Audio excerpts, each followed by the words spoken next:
Selamat pagi, selamat siang, selamat sore, dan selamat malam. Bersama saya Friska Yuyun Padudung. Pada kesempatan ini, kita akan membahas mengenai teori dan pendekatan kepemimpinan. Sebagaimana kita tahu bahwa kepemimpinan memiliki pengaruh yang luar biasa terhadap kinerja manusia, khususnya dalam organisasi. Kita mungkin sudah sering mendengarkan kata kepemimpinan, namun sulit bagi kita untuk menjelaskannya. Kepemimpinan merupakan suatu fenomena yang sulit dijelaskan cara kerjanya dari dalam dan memiliki dimensi spesifik yang sulit dijabarkan. Oleh karena itu, para ilmuwan, khususnya ilmuwan perilaku, terdorong untuk melakukan penelitian mengenai apa sih yang membuat seorang pemimpin menjadi efektif, apa yang membuat suatu kepemimpinan itu menjadi efektif. Dan hasilnya adalah tidak ada jawaban yang memuaskan. Tetapi usaha mereka tidaklah sia-sia, karena dari usaha-usaha tersebut dihasilkan berbagai teori dan pendekatan tentang kepemimpinan itu sendiri. Teori-teori kepemimpinan yang paling menonjol dari teori-teori ini adalah ada teori sifat, teori perilaku, dan juga teori situasional. Namun kali ini kita tidak hanya membahas teori-teori yang menonjol ini, melainkan juga teori yang lain, seperti teori kepemimpinan karismatik, teori kontingensi, teori tujuan jalan, serta pendekatan gaya, orientasi daya, dan kepemimpinan sebagai kontinum. Teori kepemimpinan karismatik. Teori ini juga disebut sebagai teori orang hebat. Republik Plato dan Confucius Analects memberikan banyak sumbangan terhadap teori ini. Dan salah satunya adalah dikemukakannya wawasan bahwa seorang pemimpin itu dilahirkan, tidak dibuat. Artinya, seorang pemimpin ini memang memiliki kualitas bawaan sejak dia lahir.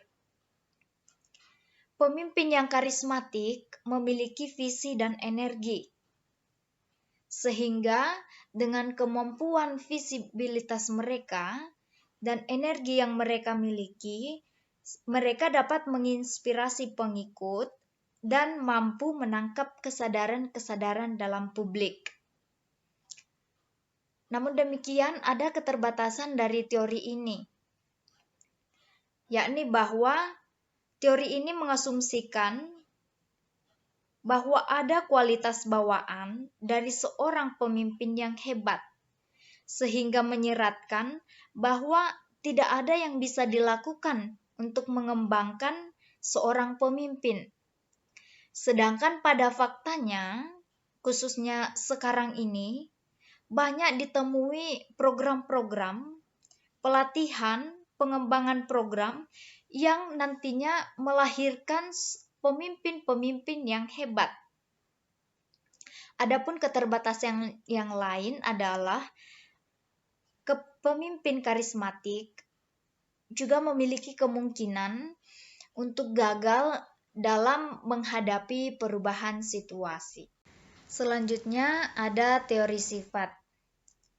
Peneliti dalam teori ini menerima fakta bahwa sifat kepemimpinan itu tidak sepenuhnya bawaan, tetapi juga dapat diperoleh melalui pembelajaran dan pengalaman. Teori sifat berusaha untuk menentukan apa yang membuat seorang pemimpin itu menjadi sukses. Dan jawabannya adalah karakteristik pribadi pemimpin itu sendiri. Hasil penelitian mengidentifikasikan bahwa sifat yang terkait dengan kepemimpinan itu sangat luas. Banyak sifat yang bisa dikontribusikan dalam kepemimpinan, dan sulit untuk memilih ciri-ciri tertentu sebagai ciri-ciri kepemimpinan yang pasti.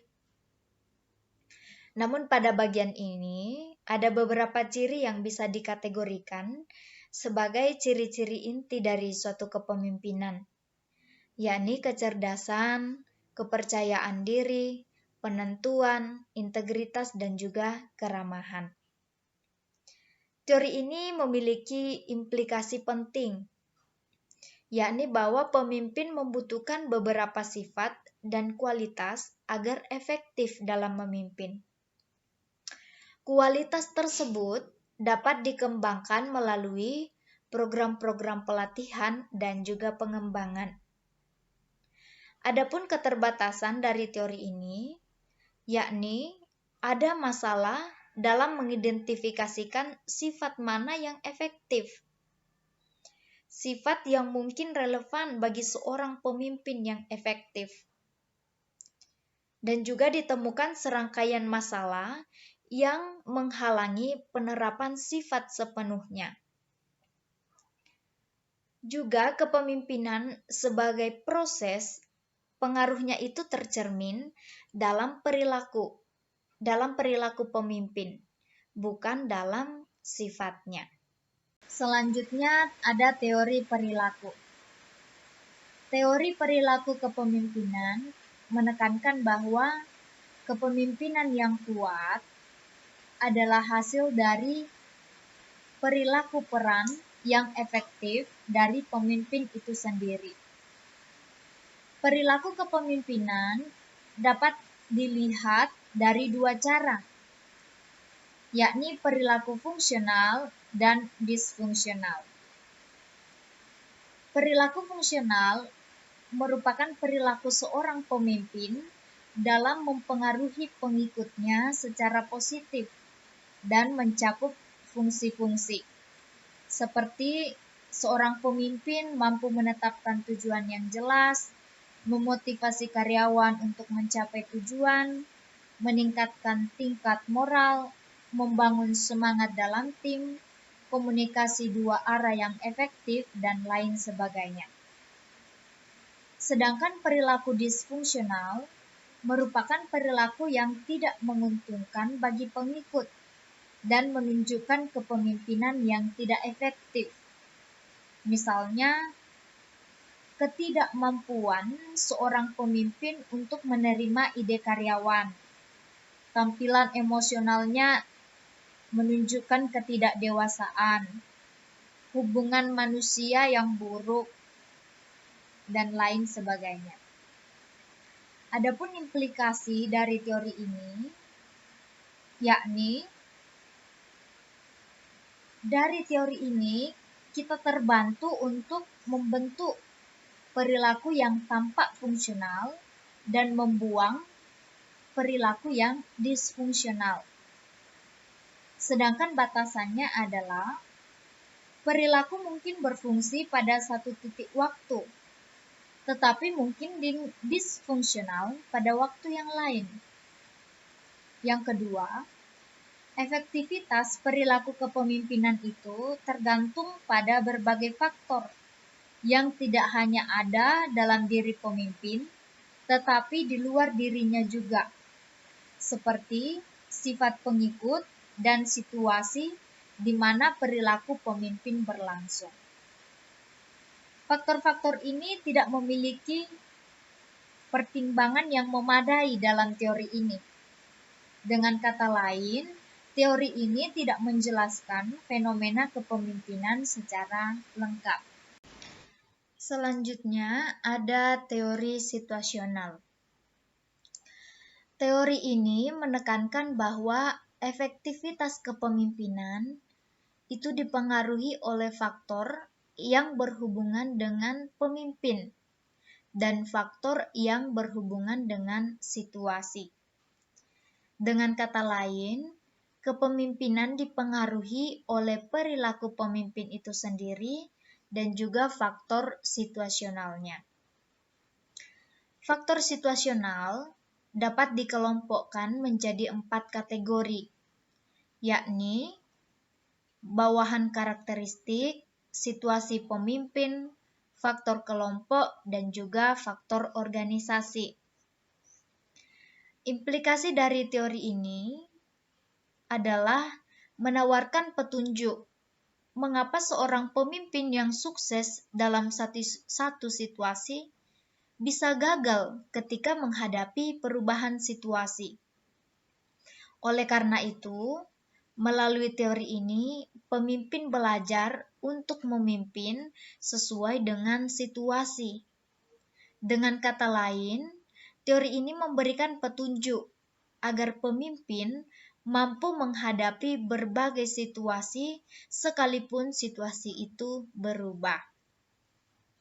Adapun keterbatasannya, yakni teori ini terlalu kompleks dalam praktiknya, karena banyak faktor kontingen yang pada akhirnya mengalahkan pemimpin itu sendiri.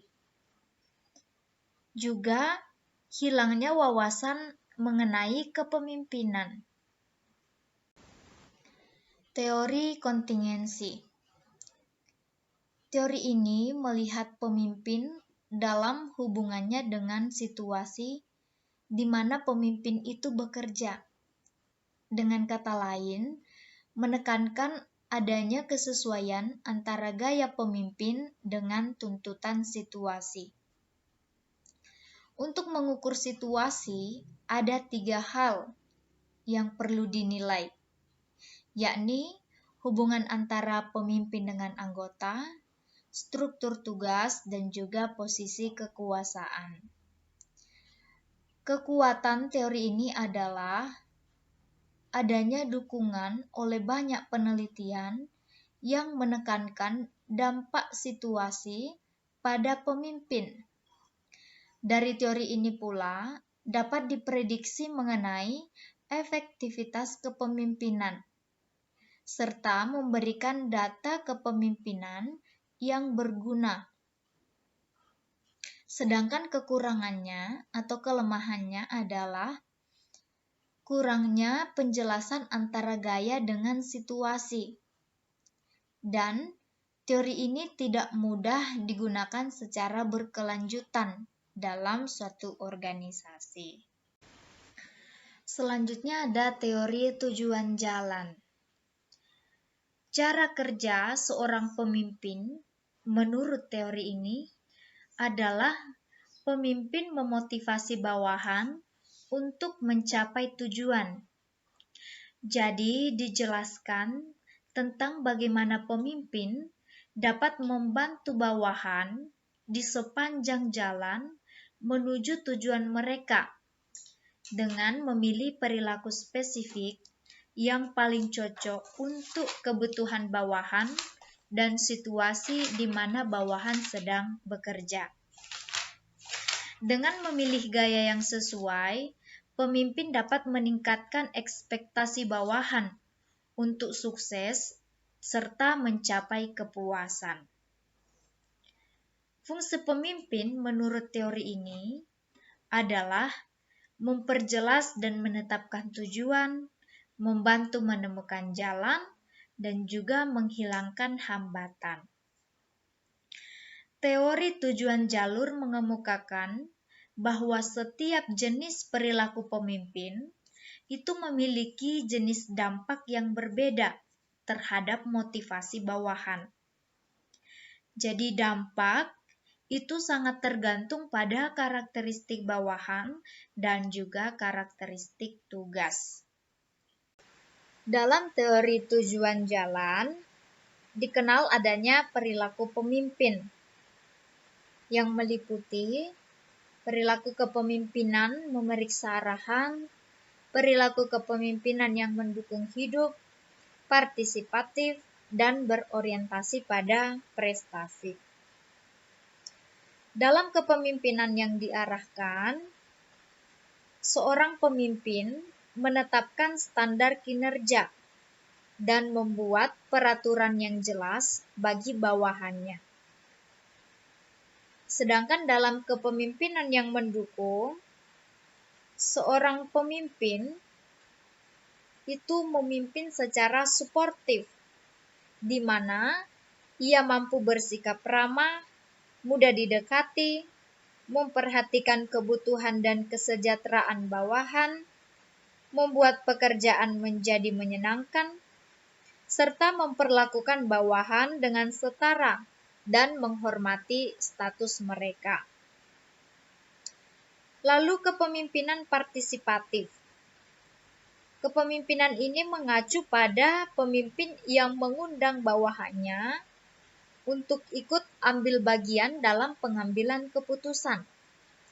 Jadi keputusan itu diambil secara bersama-sama. Selanjutnya, kepemimpinan yang berorientasi pada prestasi. Ditandai dengan seorang pemimpin yang menantang bawahan untuk melakukan pekerjaan setinggi mungkin. Selain perilaku pemimpin, ada juga komponen utama dalam teori jalur, yakni karakteristik bawahan dan karakteristik tugas. Karakteristik bawahan menentukan bagaimana kelak perilaku seorang pemimpin itu ditafsirkan oleh bawahan dalam konteks pekerjaan. Sedangkan karakteristik tugas itu berdampak besar pada cara perilaku pemimpin mempengaruhi motivasi bawahan. Karakteristik tugas ini meliputi desain tugas bawahan dan juga sistem otoritas formal dalam organisasi. Selanjutnya ada pendekatan gaya. Pendekatan gaya menekankan pada perilaku pemimpin. Pendekatan gaya ini berfokus pada apa yang dilakukan pemimpin dan bagaimana mereka bertindak. Beberapa studi penelitian yang dapat dikategorikan sebagai pendekatan gaya antara lain penelitian di negara bagian Ohio. Mereka menganalisis mengenai cara individu bertindak ketika mereka memimpin kelompok atau organisasi. Mereka mengidentifikasi dua dimensi, yakni struktur awal atau perilaku pemimpin dalam mendeskripsikan hubungan antara dia dan anggota kelompok kerja dan berusaha untuk menentukan pola organisasi. Dan yang kedua adalah pertimbangan, yakni perilaku yang menunjukkan persahabatan, saling percaya, menghormati, dan kehangatan dalam hubungan antara pemimpin dengan stafnya. Dan hasilnya adalah struktur awal dan pertimbangan merupakan dua hal yang tidak terpisah.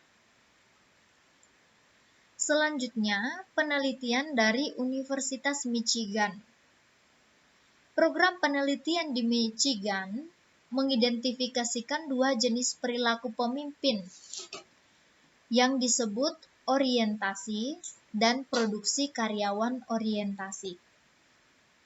Orientasi karyawan menggambarkan perilaku pemimpin yang melakukan pendekatan bawahan dengan penekanan hubungan manusia yang kuat. Sedangkan orientasi produksi mengacu pada perilaku pemimpin yang menekankan aspek teknis dan produksi suatu pekerjaan. Hasilnya adalah orientasi produksi ini sejajar dengan kelompok struktur awal yang diteliti di Ohio. Selanjutnya ada gizi manajerial atau kepemimpinan oleh Blanke dan Muoton. Mereka menjelaskan bagaimana para pemimpin itu membantu organisasi untuk mencapai tujuan mereka melalui dua faktor, yakni perhatian untuk produksi dan kepedulian terhadap orang-orangnya. Pendekatan gaya ini memiliki sisi positif dan juga sisi negatif. Sisi positifnya adalah memperluas ruang lingkup penelitian kepemimpinan untuk mempelajari perilaku para pemimpin daripada hanya ciri-ciri pribadi mereka atau karakteristik. Selanjutnya, pendekatan ini didukung oleh berbagai hasil studi.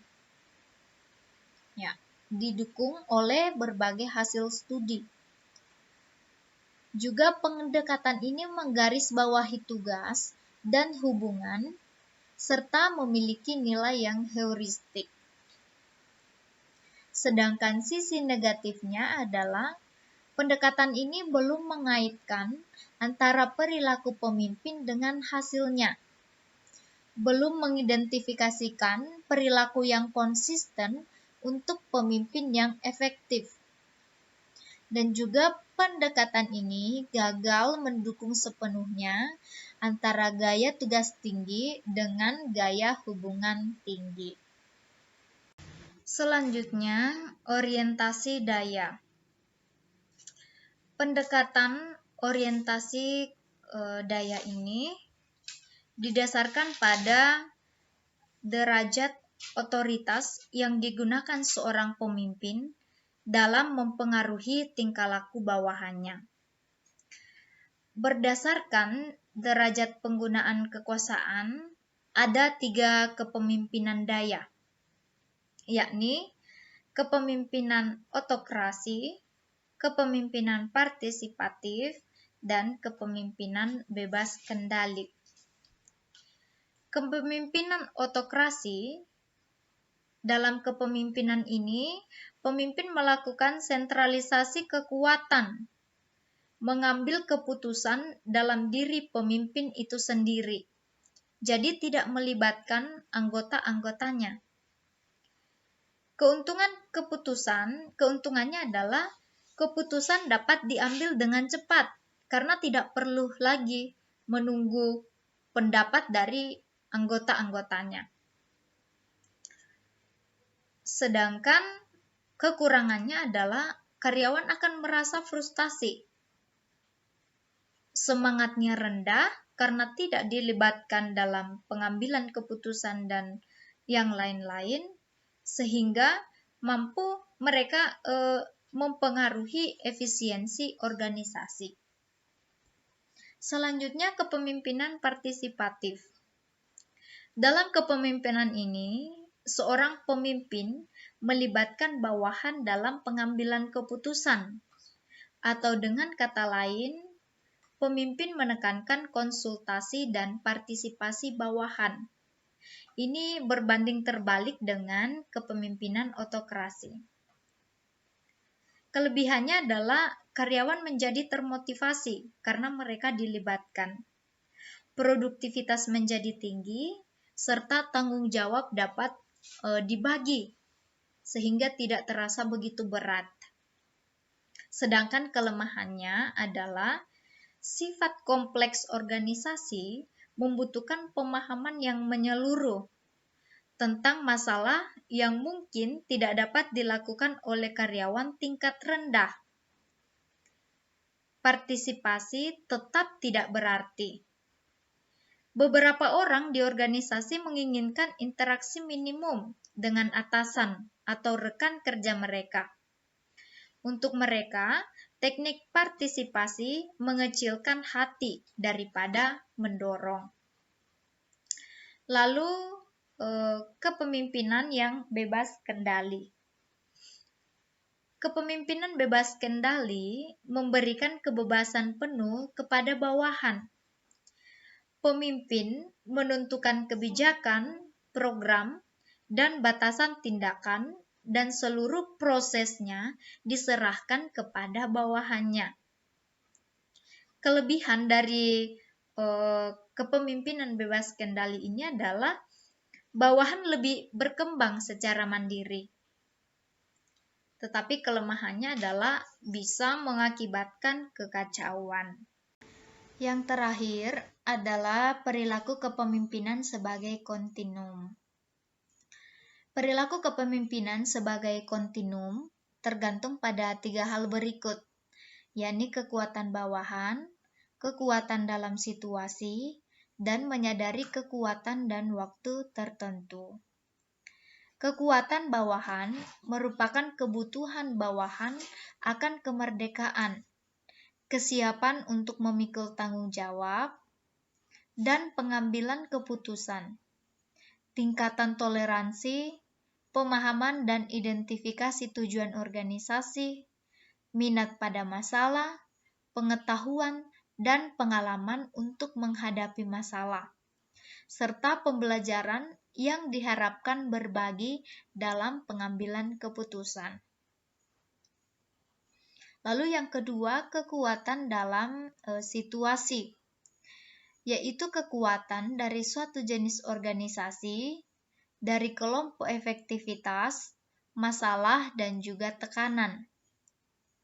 Seorang pemimpin yang sukses adalah orang yang sangat menyadari kekuatan